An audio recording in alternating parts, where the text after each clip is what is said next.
sinisisi niya ang Malacanang.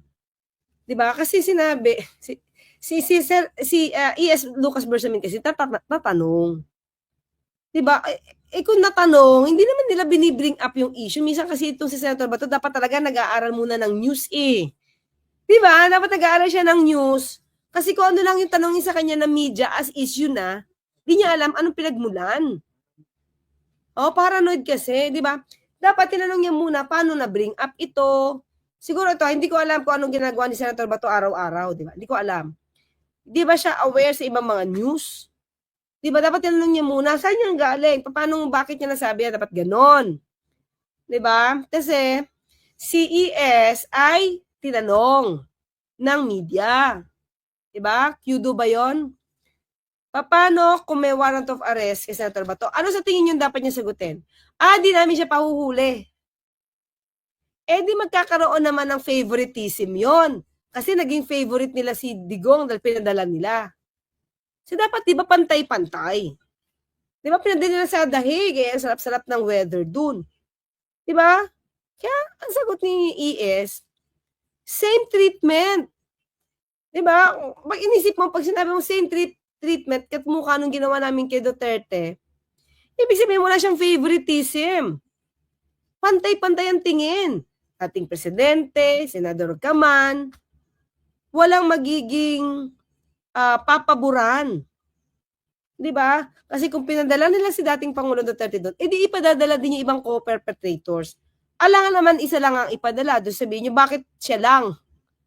Ang dami-dami namin dito, 'di ba? Ba't siya lang ang pinadala? So yun yung point. Na sa akin lang, 'di ba, mga kapit? Kung pinadala yung isa, bakit magkakaroon ng special treatment kay Senator Bato? 'Di ba? Kung may warrant of arrest, 'di ba? Di ipapa-aresto katulad nung ginawa. Hindi sila magpa-falter dito because they're just following and implementing and enforcing the law. RA 9851. Now, kung mali ang ginawa, wala pang sinasabi ang Supreme Court. Kaya ang sagot ni ES, Lucas Bersamin, kung sasabihin ng Supreme Court na gawin nyo muna na mag-hearing dito, then yun ang gagawin. Pero aarestuhin pa rin. Diba? Kung may warrant of arrest, aarestuhin pa rin. Ano naman hindi ka arestuhin? Diba? It would be unfair para kay Duterte na siya inaresto tapos ikaw hindi. Diba? Oh. So, ito yung sagot natin mga kakli. Hindi ko lang alam kung nadinig niya na ako. Okay? 4 minutes. Bilisan na lang natin ha. Bilisan na lang natin. Alam ko naman napanood yun na yan.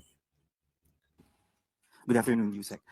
Baka po gusto lang mag-comment ng Palasyo sa naging pahayag ni Senator Bato de la Rosa kahapon nung napag-usapan nga po yung possible ICC arrest. Ito naman kasi although mababait na yung MPC mga kakli, kaya lang alam nyo, minsan, ang dami ng tanong, di ko makuha minsan yung iba. So kaya dapat isulat ko. Tapos ang bilis-bilis din magsalita, ang dami sunod-sunod. Kaya minsan di ko nakukuha yung iba. Hindi naman ako dating secretary na mabilis sa dictation, no? Yeah, dahil po kay nasabi ni ES Bersamin, ang sabi niya po, ewan ko, mahilig sila sa gano'n na kapag may Nandun pa lang ako sa ewan ko, oh. Tapos na siya magtanong. mainit na issue na pinupukol sa Malacanang, pinag-uusapan na naman ng tungkol nangyari kay FL. Ngayon, gagawa sila ng issue about ICC and a senator to divert the issue. Mahilig ang mga tao dyan. Ba, ang haba, mga ka-clear. Alam mo ba, sinusunod ko yan, yung nandun po sa mahilig, di ko na siya masyado natapos, di ko na naiintindihan. Alam mo, sabi ng mga DDS, ano kaya yung sinusulat, sulat, tapos hindi pala naiintindihan? My gosh, parang ang talino nila, di ba? Parang ang bilis nilang kumuha ng dictation, ano? Di ba? May mga ganun, sabi, nakita ko, ano kaya yung sinusulat? Sabi niya, ano kaya yung sinusulat? Lutang daw ako kasi hindi ko daw nakuha lahat. Katawa sila, di ba? Kasi sila sanay sa fake news. Sa Malacanang, gumawa ng panibagong issue kahit old issue to divert people's attention. Okay, yun nga. Sinulat ko po para matandaan ko. Unang-una po, yung possible ICC arrest, hindi po to old issue. Every now and then, may nadidinig po tayo na maaaring mailabas ang warrant of arrest. At At hindi rin po issue ang ICC, yung case na pending before the ICC. Kasi, mga clear naman, sa totoo naman, every now and then, ini-interview si Atty. Conti. Oh, si Atty. Conti ba, old issue yung sinasabi niya na magkakaroon ng warrant of arrest si Senator Bato? Ako pa sinabi, yung Malacanang pa talaga ang sinabihan ng old issue, nire-rehash, binibiling up ang old issue, mga kaklir. Diba? Oh. Pangalawa, ang sinabi po ay sorry. Mahilig po ang mga tao dyan sa Malacanang gumawa ng panibagong issue, kahit old issue, i-recycle to divert people's attention. Sa aking pagkakatanda, wala naman po tayong na-erase na mga old issues, maliban lang kung ito ay related sa itinatanong sa atin. Sino po ba yung mahilig mag-raise ng old issues na sa ating pagkakatanda ay nagkaroon pa po ng hearing patungkol sa isang pre-operation ng PIDEA na ang taon pa ay 2012? Oh, diba nga, sino, makaklear, sino nga yun? Wala akong binanggit na pangalan. Sino ang mahilig mag-raise ng old non-existing document? Way back 2012? Na pinagpipilitan talaga na dahil may puncture holes, ay, okay na yon. Okay na yon.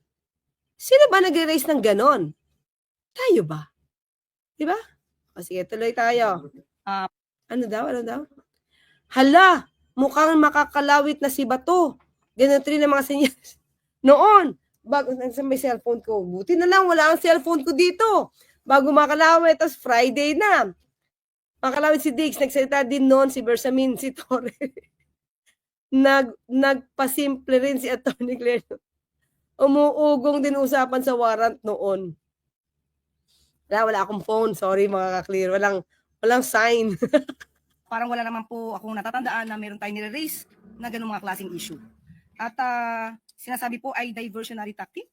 Okay, unang-una po, ang issue po patungkol sa peke na police report or altered na police report ay hindi naman po ang Malacanang ang nag-raise niyan, nag-issue niyan.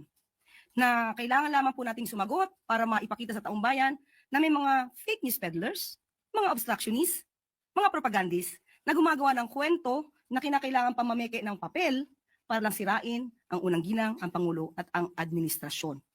Sa makatuwid, kung ito po ay sinabi na po ng Beverly Hills Police Department na altered yung ipinakita at na-post ni Mr. Tiglao na police report, siya po ba ay sumasakay din sa issue ng fake police report? O diba mga clear? Binanggit niya to tungkol kay Tantoco. Ibig sabihin, for me, mga ka-clear, sinasakyan niya at yun ang kanilang planong palakihin. Yun ang tingin ko, Senator Bato. Kasi, kung paiiralin mo yung pagiging pulis mo, si VP Sara kasi hindi niya pinairal yung pagiging abogado niya. Hindi ko tuloy alam kung nag-trial ba siya, nag-practice ba siya. Okay, may law office. But wala akong alam kung siya ay naging practicing lawyer. Diba? Kung nakaamoy ba siya ng korte na object. Meron bang di ko alam mga kaklir.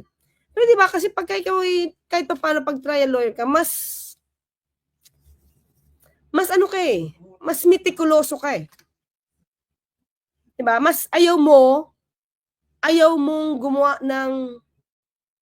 magsita ng hindi mababakapan. Pero mukhang sanay sila sa ganitong kwento.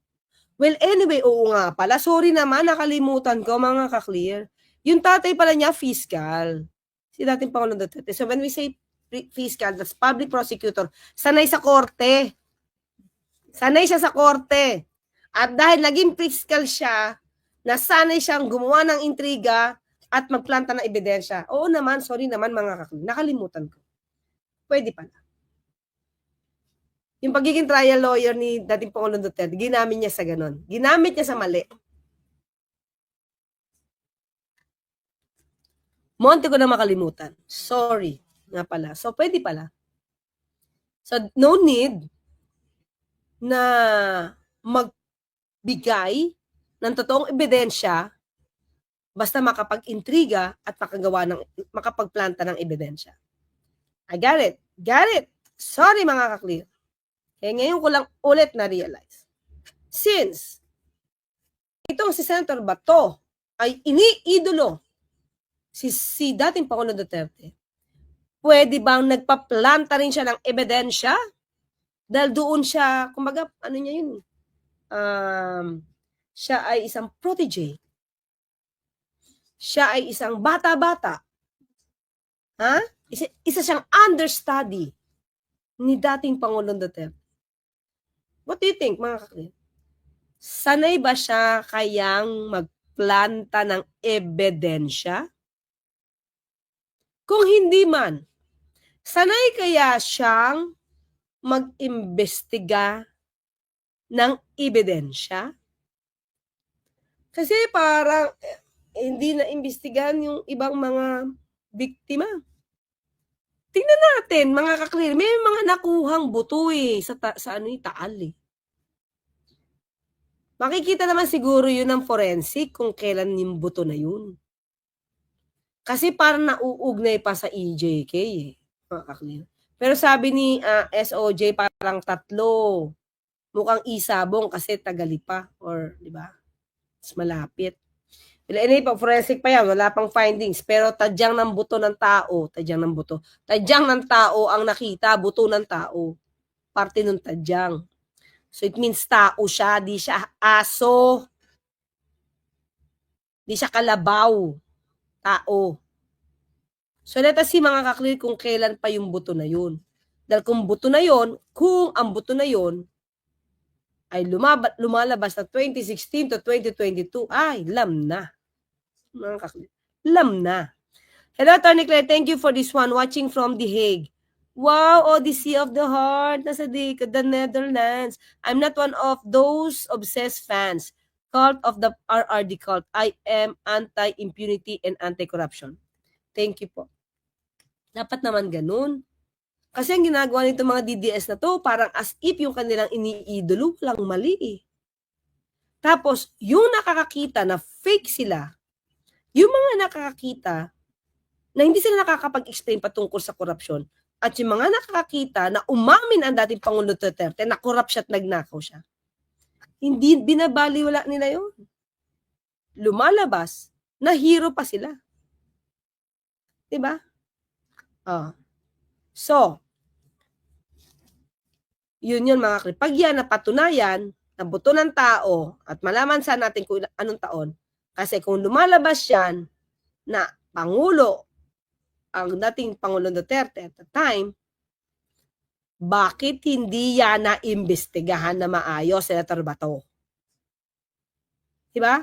Di ko mahanap yung galit si Bato sa inyo. Ha? Di ko mahanap yung galit si Bato sa inyo. Uy, Sweeties Channel. Meron siyang sinabi sa akin. Diba? And meron kasi dito mga klip, may binanggit kasi siya dito. Wala dito ito yung word niya. Ito. Sige, ulitin natin Nagsusulat ako nun Wait lang. Ito. Sorry. Mahilig po ang mga tao dyan sa Malacanang gumawa ng panibagong issue kahit... Diba? Mahilig daw gumawa, diba? Senator Bato, ang Malacanang ng old issues. Tama ba? Nire-rehash na issue. Okay? So anyway, yan lang. Ito muna tayo Anyway, nakita niyo na yung sagot ko. So sabi ko, papaano naman, diba? Sige na nga, tapusin na nga natin. Baka iba hindi pa napanood. Sige, dito na tayo. Kailangan lamang po nating sumagot para maipakita sa taong bayan na may mga fake news peddlers, mga obstructionists, mga propagandists na gumagawa ng kwento na kinakailangan pamameke ng papel para lang sirain ang unang ginang, ang Pangulo at ang administrasyon. Sa makatuwid, kung ito po ay sinabi na po ng Beverly Hills Police Department na altered yung ipinakita at na-post ni Mr. Tiglao na police report, siya po ba ay sumasakay din sa issue ng fake police report? Tandaan po natin, ang content na ito sa nasabing fake police report ay una po natin nadinig, kung di po tayo nagkakamali, ay sa Vice Presidente. Kaya po natin nasabi noon na siya pala ang source ng fake news. At ngayon napatunayan po natin na altered yung police report na ito. Kailangan pa kayang sumakay ni Senator Bato de la Rosa siya po ay napaso na noon sa fake video na AI generated pala. So bilang senador, sana po ay maging mapanuri din po siya sa mga issues dahil never gagamitin, hindi gagamitin ng Malacanang ang issue na peke na dokumento. Bakit naman gagamitin itong diversionary tactic kung kaya naman pong sagutin ng Malacanang na ang pinapalabas at pinapakalat na police report ay peke? Okay. Diba? Yusek, follow-up lang po. Ito. Dito na tayo mga clear ha. Ito na. Ito. Bago ko yan tuloy. Ito tayo ha. Makikiram tayo ng tape. Okay. Ayan. Tendesona? Hindi, Ted, hindi. Hindi ulit. Hindi ulit. Opo. Kasi last year, hindi na siya umattend like VP Sara. Bakit po, Senador? Bakit po, sir? Ayaw ko makipagpastikan, Ted. Masama ang loob ko. Masama lang ang loob ko. Kaya ayaw ko makipagpastikan. Sino Mga clear ito lang ha. Saan sasama ang loob niya? Tell me. Saan sasama ang loob niya? Lord Glenn, Angela Gonzaga, Bingo. Saan sasama ang loob niya? Ay, nandito si INC. Ay, ayun. Bangiz 2.0, Omnioji. Saan? Dahil sinabi ulit ni ES na aarestuhin siya. Ay, nandito para si Philip Coelho, partner. Noel Salagoste. Saan siya sasama ng loob? Dahil nabanggit ni ES na aarestuhin siya pag may warrant of arrest. Diba? Ang lakas ng loob niyang magsabing masama ang loob niya. Samantalang, kung pangalandakan ng kanyang iniidolo, ng kanyang bossing, na si dating Pangulong Duterte, na bangag si PBBM. Sino ba dapat sumama ang loob unang-una? Sino ba ang nag-start ito? Saka yung warrant of arrest, wala namang kinalaman dyan ang pag-issue ng warrant of arrest. Wala sa kamayan ng gobyerno. Pero yung pagsasalita nyo laban sa Pangulo at yung BBM resign, mas nakakasama ng loob yung mga pinaggagawa nyo. Diba? Instead, gustong-gustong iangat ng Pangulo yung bansa. Tingnan nyo mga klira, di ko alam kung nakita nyo sa news natin kanina. Nakita nyo yung parang machine ni yung equipment ni machinery ng DSWD na para mas mabilis mag-repack in case na merong kalamidad? Kita nyo ba yon? Meron ba nun ang dating administrasyon? Di ba? Tapos meron na tayong sinimulan na subway, sinisimulan. Di ba? Tapos may eGov PH para mas mabilis. Kumbaga one-stop shop. OBC, attorney, ito ang bagong slogan ngayon para sa case center to. Bring him there. Bring him there. Oo nga, Allen. Okay, bring him there. Bring him there. Di ba? And then sa akin ganito, di ba? Ang Pangulo, hindi naman sa dahil sa doon ako nagtatrabaho, pero kasi makikita mo yung trabaho niya. Paano paangatin yung mga farmers, mga ingisda, yung mga tao dito para madaling makapag-online, para one-stop shop. One-stop shop. Na hindi nagawa ng dating administrasyon. Gusto na, konektado lahat. Pero ang ginagawa nila, pilit binabagsak. Pati bigas. Kung hindi sila nagkakaganyan, mga kli, kung hindi sila nanggugulo, mga kli, walang matatakot na turista dito, walang matatakot na investor dito. Diba? Anong ginagawa nila? Sabihin, ang daming krimen, bangag. Diba? Walang ginawa, ang naging trabaho lang nila dito ay manira, mag-destabilize. Para silang sarili nila iangat. Diba? Para sila yung mamuno. Anong klaseng makasarili nila? Ngayon siya pa sasama ng loob. Alam mo, kahit anong gawin, kahit anong sabihin na masasama sa Pangulo, walang nadidinig na negatibo. Wala nang didinig na negatibo. Nakatulad ng mga ganyan. Di ba? Hindi ko matanda kung may sinabi siya, minsan lang yata siya nagsalita nung medyo nasaktan siya dahil papagurgur siya ni BP Sara eh. Nung nahimasmasan yung Pangulo, bait pa rin. Diba? Tapos sasabihin nila, diktador yung tao. Sino ba nag-aastang diktador? Diba? Ang dami-daming ginagawa ng tao, lahat na lang para sa taong bayan, tapos sinisiraan nila. Tapos sasabihin nila, ay, mas mataas ang trust rating ng VPA. Daming ginawa eh. Ang daming ginawa ng VP Sara. Daming biyahe. Daming ginawang biyahe. Diba? Oh, ang daming pinuntahang bansa. Ano pa po ang hindi sisipot sa SONA sa pagkakaalam po ninyo, Senator? Ewan ko, si Senator Bongo, mukhang hindi data sisipot. Ewan ko lang si Senator Robin. At saka yung ibang mga kasama ko sa grupo namin, hindi ko alam kung... Kasi we leave it up to individual feelings mo na yan. Individual decision making mo na yan kung gusto mo. Pag mo na idama yung iba, kung ayaw mo, huwag mo idama yung iba. Sa ako lang, personally, hindi ko feel, ayaw ko makipagpustikan, alangan na, makita ko yung mga congressman doon, makita ko yung mga taga Malacanang doon, na makipag-smile tayo doon, na... Teka. Paano yan? Paano yan? Pag nandun ako, paano kaya? Isip ko talaga, paano kaya kung makikita kami ni Senator Bato? Tingin ko hindi niya ako papansinin.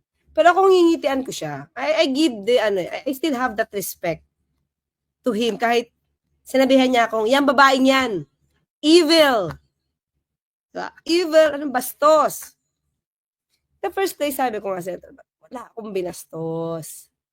Diba? Wala tayong binastos, mga ka-clear.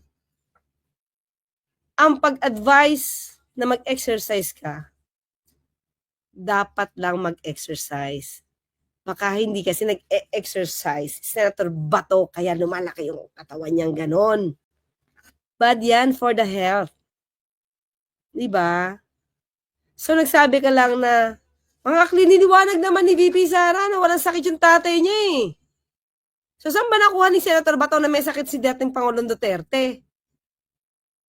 Wala, di ba? Sabi niya, wala. Mas okay siya, naglalakad siya, may tungkod lang, pero wala siyang sakit. Oh, that's the problem eh. I mean, sorry Senator Bato ha, pero parang hindi mo inaalam yung totoong facts, tapos magsasalita ka na dyan. Kaya sa bawat salita mo, nahuhuli ka na mali. Sinabi ko nga, mag-exercise siya kasi kailangan ng malakas na muscle. Lalo na pag may edad. Diba? O, sabi mo dati ni Barney tuloy, Batorni, dati alagaan niya daw ang puon niya. Eh ngayon, binawin niya na niya. Di daw pala siya masaya doon. Baka mangangayayat daw siya doon. May Alcantara. Diba? Sabihan niya ako, bastos, hello. Wala po tayong kilalang assassin.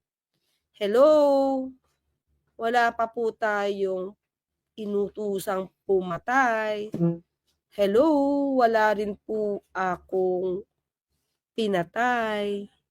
Sino kaya yung evil? Evil. Sino kaya? Anyway, tuloy tayo. Masama ang loob natin sa kanila, ayaw mo na lang. Opo. At siya nga po, no? Baka naman hindi ako yun, taga Malacanang. Baka naman si Pangulo yun. Di naman siya nagiging subject matter ng Pangulo ha. Parang hindi ko nga nabanggit, hindi ko nadinig si Pangulong Marcos. Binabanggit yung pangalan niya. Affected. Diba? Kasi yung mga media kasi minsan pinapalaki na tuloy yung mga issues Yan tuloy, nagtatampo si Senator Bato sa Malacanang. Media kasi, di ba, Rebiton? Oh. Kung ako, mga Kli, wala naman ako, mabait naman ako sa kanya. 'Di ba? Oo, lalo mapipikon. Nasaan na ba yun? Lalo mapipikon sa iyo, Seth. Hindi nga, pink lavender eh. 'Di ba? I'm good. Ay, joke lang. Meron na naman mga DDS yan, sa masamain na naman to. Ha? Na ibig sabihin, respeto lang. Respeto naman natin siya. Nagkakataon lang po na sumasagot tayo ng naaayon sa mga bagay-bagay na nasabi sa atin. Ako'y taga-expound lang, mga ka-clear. Diba? Sinabi natin i-expound. Edi expound natin kung ano yung nararamdaman at natatama sa tanong. Oh. Diba? Tampo-tampo sa langit ba to? Wag magalit. Ang sinasabi niya, saan na yan? Sabi ni Ken San Juan T. Tama ba? Ken San Juan. Yan. Okay, so tuloy tayo ha. Tapusin na natin. Yan si Senador Bato de la Rosa. Sinasabi niya lang ang kanyang damdamin at yan po'y ginagalang din po natin. Straightforward. Okay, tama din po. Yes, yeah. Yun lang naman, mabuhay tayo sa katotohanan. Huwag sa Oh, mabuhay daw sa katotohanan. Senator Bato.